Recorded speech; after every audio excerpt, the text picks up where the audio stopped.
NBC News correspondent Katy Tur wrote a book called Unbelievable, My Front Row Seat to the Craziest Campaign in American History, of course, about her coverage of Donald Trump's candidacy last year. And Donald Trump, according to the book, last year, during the campaign, gave Katy Tur an unwelcome kiss on the cheek during the campaign. Tur said Trump kissed her before an appearance on MSNBC's Morning Joe. She said, quote, "Before I know what's happening, his hands are on my shoulders and his lips are on my cheek. My eyes widen, my body freezes, my heart stops." I'm getting the chills just from reading this. It's making me have to clear my throat. Trump was apparently regularly sort of around Katy Tur privately, even though he was targeting her publicly during the campaign. He would refer to her as Little Katy.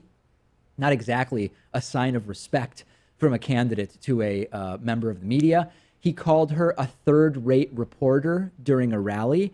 And Katy Tur says that after that incident, the Secret Service actually walked her to her car because they feared for her safety when Trump identified her at a rally as a third-rate reporter. Of course, after news of Katy Tur's assertion in her book leaked, Donald Trump took to Twitter. We don't know for sure that this tweet refers to what Katy Tur wrote in the book, but it appears to. He wrote, "Fascinating to watch people writing books and major articles about me, and yet they know nothing about me and have zero access."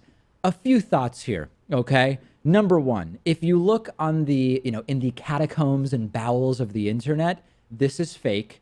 Katy Tur is a liar. She's making it up. Really?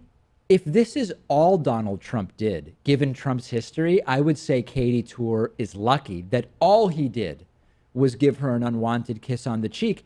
This is exactly what Trump says he does, right? On the Access Hollywood tapes, Trump says he just kisses women when he wants, that they let him because of who he is, and if you got to grab him by the you-know-what, he will. Secondly, how shocking is it that unwanted advances or touching or whatever from the president of the United States barely even register because of the broader context of what's going on? In a normal world, you'd think that such an allegation would be a huge, huge deal. But yeah, there were some stories about this, but it's not even making a big splash because, number one, it's just another woman on the list of close to 24 at this point that have made similar assertions. And in addition to that, there's so many other scandals going on in perpetuity. In other countries, it's not unusual for two people to meet and they exchange kisses on the cheek. I mean, we see that around the world. Argentina?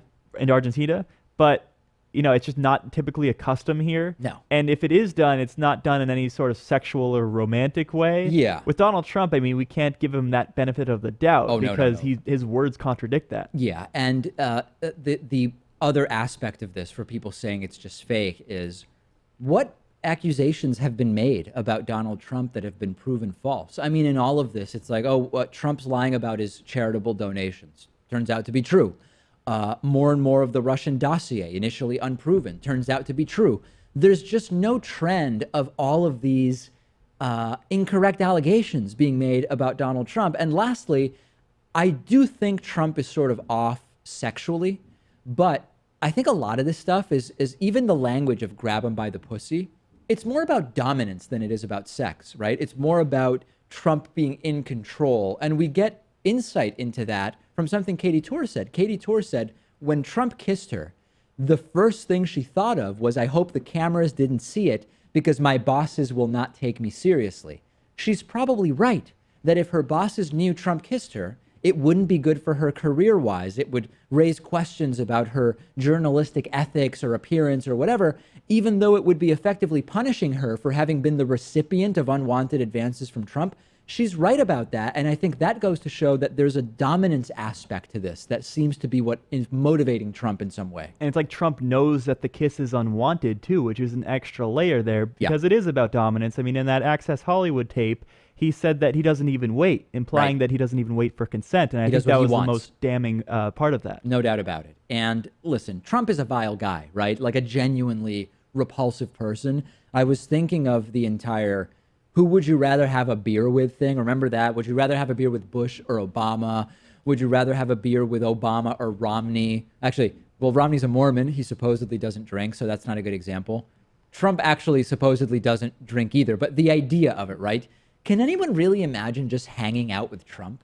And I'm reminded of the video of Trump with the French president where they're sitting there watching a live marching band, and the band breaks into a Daft Punk cover in marching band style. And Trump just looks miserable. Like he doesn't get it. Emmanuel Macron is laughing. He gets it. Even if you don't recognize the song, you get, oh, this is interesting. This is cool. Trump just doesn't get it. Like it seems miserable to be around him. And Melania certainly seems miserable to be around him. This is just not a person I have any interest in being around. And that's why I totally get, the victims of Hurricane Harvey saying, yeah, we're not interested in meeting with Donald Trump. Just, yeah, we're good. It's not necessary.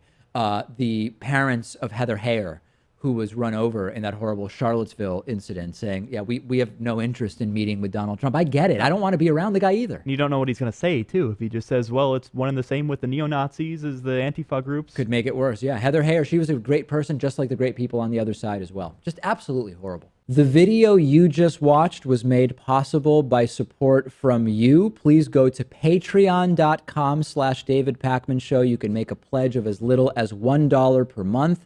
And every dollar helps to support the work that we're doing, particularly in light of the YouTube ad boycott, which has been really bad.